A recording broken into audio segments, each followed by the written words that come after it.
On August 27, 1908, a little more than a year after Rebecca Baines married Sam Ely Johnson, Lyndon Baines Johnson was born. Lyndon's first home was a small three-room log shack near Stonewall, Texas, on the north bank of the Pedernales River.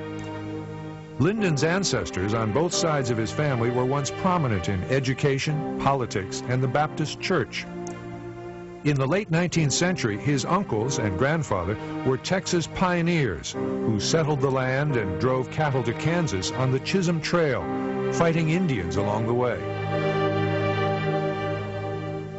When Lyndon Johnson was born in the Texas Hill Country, it was still pretty close to frontier. No electricity, no paved roads, hard-scrabble farms and ranches, goat raising.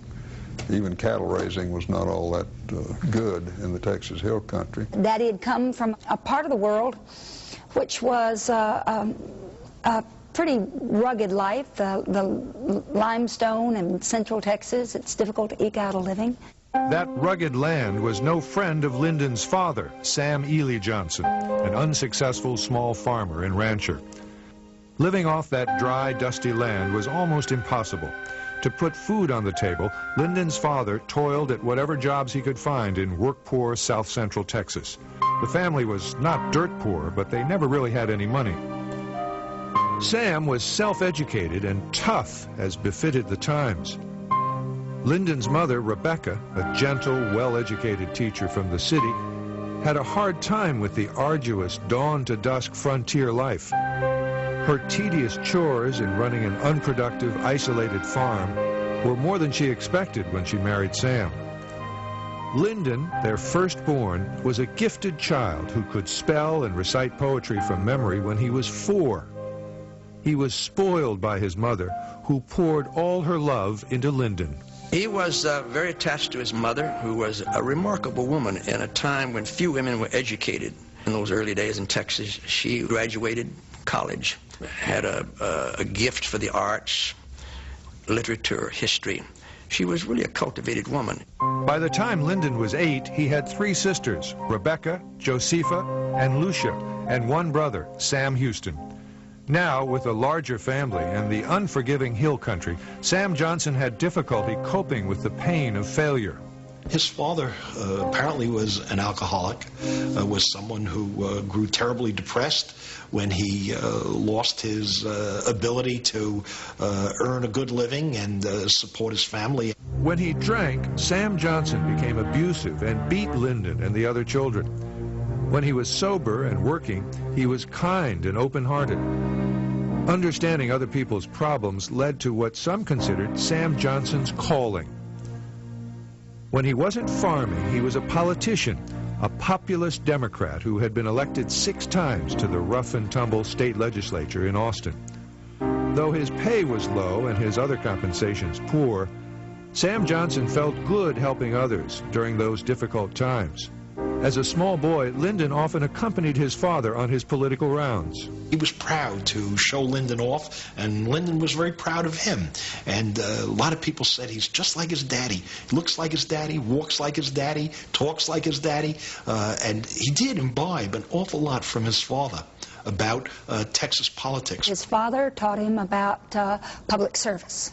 His father's commitment to civil rights was something that Lyndon Johnson learned at his knee. My grandfather had stood up against the Klan in Central Texas. Lyndon was happy his father took him to the legislature and on the campaign trail, but as a youngster he realized that his father's hard drinking and volatile temper were frequently at war with his gentle mother's desire for emotional and economic stability. So he wanted to love his father, but he couldn't because of the father's own actions toward his mother and toward himself, and because he saw the mother's scorn for the father. So I think at times he felt he was trying to conciliate between these 2 very different forces in his own family, and maybe that's part of what created in him this ability to mediate between very different forces when he became older. Rebecca Johnson had to spend most of her time scraping out a meager existence from the barren hills around the Johnson farm. She had little time to discipline her growing family. That task fell to Lyndon's father, who often bullied his wife and children. Lyndon, in turn, bullied his siblings and friends. Later, it became part of his political style. As a teenager, Lyndon was often in trouble with the local sheriff. He ran with a group of boys called the Wild Bunch. He was obstreperous, particularly as an adolescent. I mean, you know, adolescent boys often get into all sorts of difficulties, but he seemed to be very good at that, and ran around with a crowd that would drive cars, explode some dynamite. As bright as he was, Lyndon's schoolwork suffered. Yet from a very young age, he understood that his mother's love for him was contingent on his success. Somehow his mother made him feel that she would love him forever as long as he kept succeeding. He told me the story that when he brought home a bad report card one time, she actually pretended that he was dead, that he wasn't alive anymore. At the dinner table, she talked to her husband and to his younger brother, "Isn't it too bad Lyndon's not with us anymore?" So he had on the one hand this love of this powerful woman who made him feel he was the center of her life, but on the other hand it was always conditioned on, you have to do well to earn this love. Because Lyndon started grade school when he was 4, he graduated from high school when he was barely 16. His grades were good enough for college, but he was more interested in earning enough money to buy the fancy suits he loved to wear. But it was 1924, and the Depression had already hit parts of Texas, where jobs were increasingly hard to find. He knew everything, like lots of other high school boys. And he was going to go to California, and he was going to make himself very rich. He got together with 3 or 4 of his friends, including 2 of my brothers. They were short on funds, but they wanted to come out to California to where I was, and they had an old pickup. They had fixed it up, and they come out there. They had a shabby-looking bunch when they arrived. Lyndon worked in his cousin's law office near Los Angeles. He stayed for more than a year, but he made very little money. He learned that life was not much better in Southern California than it was in Central Texas. In 1925, when he was 17, Lyndon's mother convinced him to return home.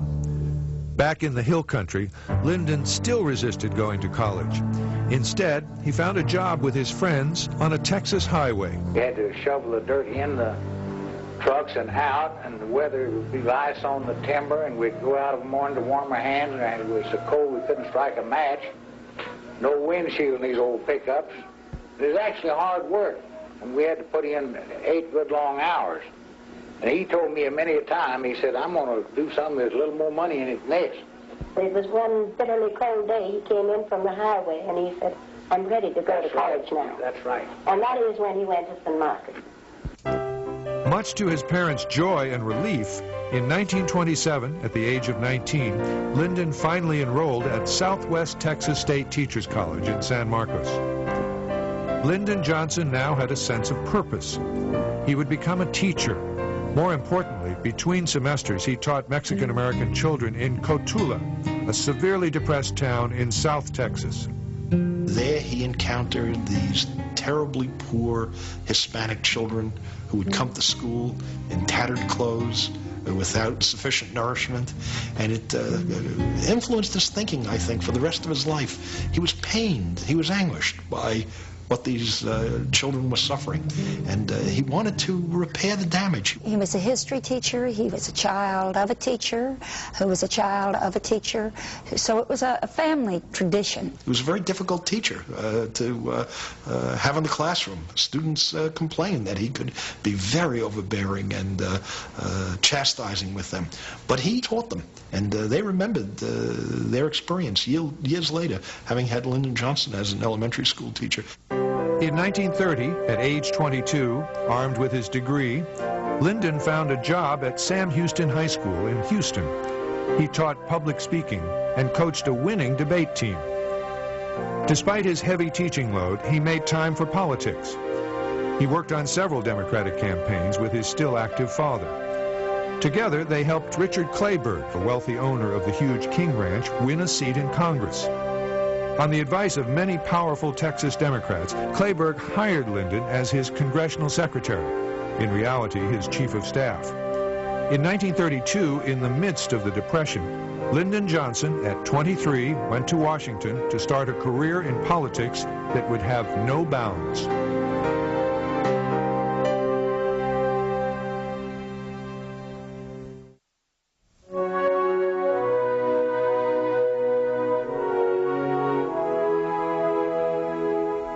On a cold day in December 1931, 23-year-old Lyndon Baines Johnson arrived in Washington to take up his position as secretary to Congressman Clayburgh.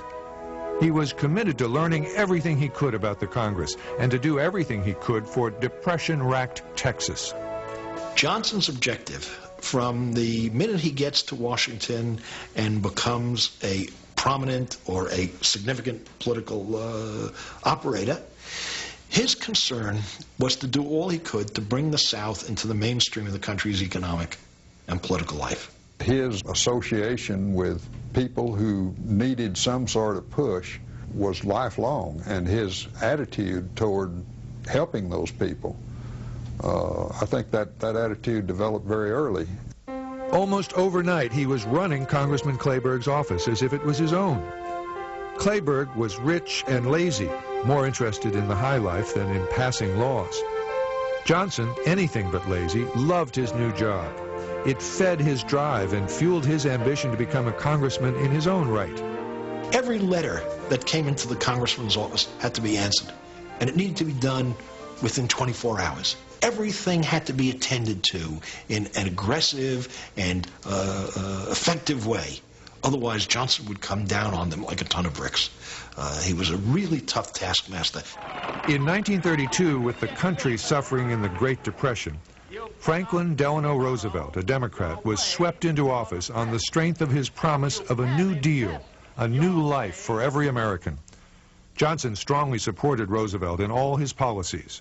He believed in what President Roosevelt was doing because President Roosevelt was trying to help the little folks who Johnson was interested in. FDR was his idol, his mentor, the man he most wanted to be like. It may be that his whole political life was formed and shaped around the image and the passions and the objectives of Franklin Roosevelt. But Lyndon Johnson was not all work and no play. He knew how to enjoy himself. In the fall of 1934, on a congressional visit to Austin, Texas, he met Claudia Alta Taylor. Known as Lady Bird, she loved books and nature and had a degree in journalism. She was from a well-off, prominent family, and Johnson was smitten by her charm, intelligence, and attractiveness. For him, it was love at first sight. He was someone who, once he made up his mind, he wanted to close the deal instantly, as he said.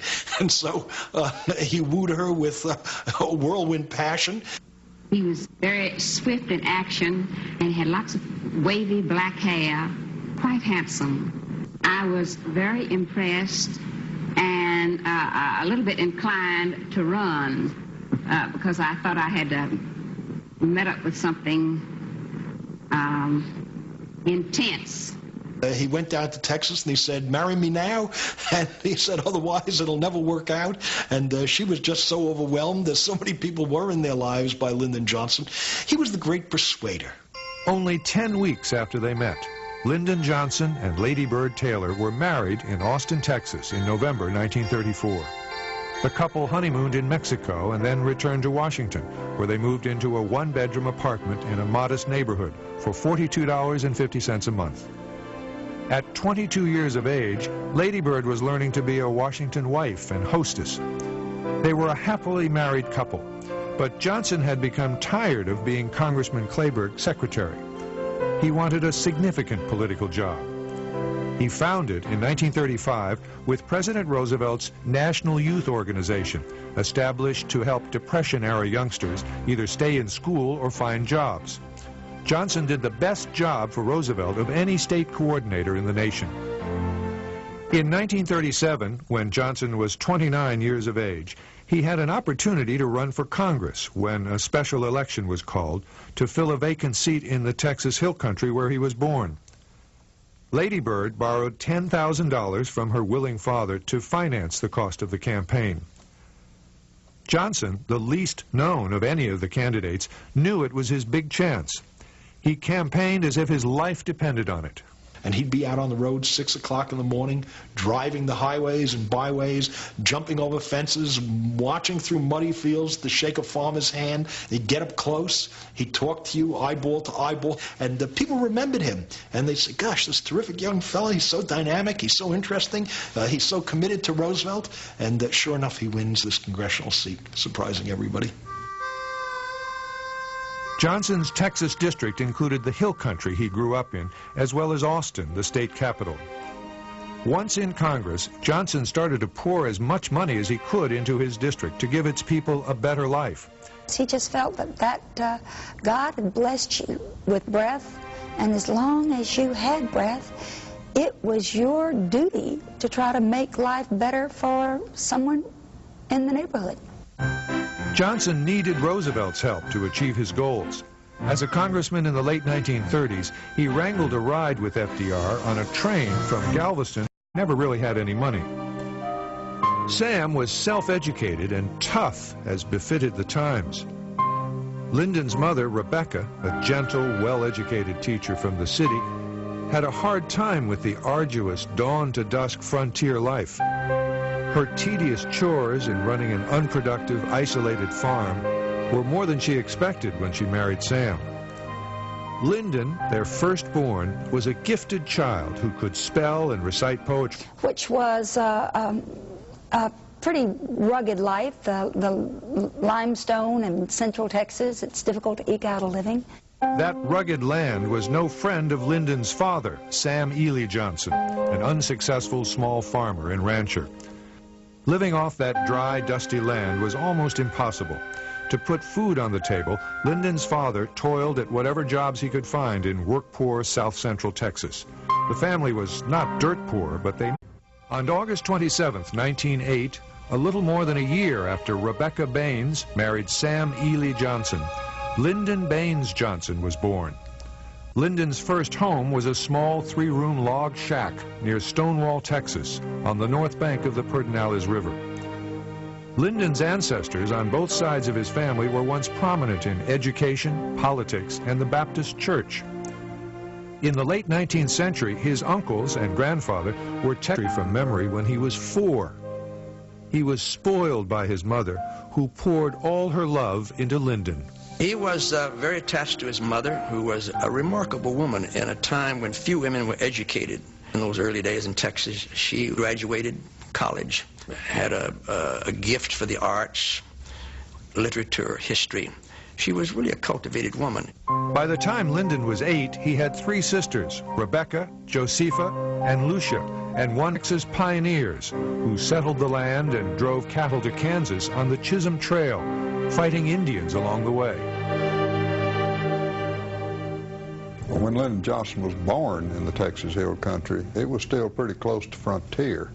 No electricity, no paved roads, hard scrabble farms and ranches, goat raising. Even cattle raising was not all that good in the Texas Hill Country. Daddy had come from a part of the world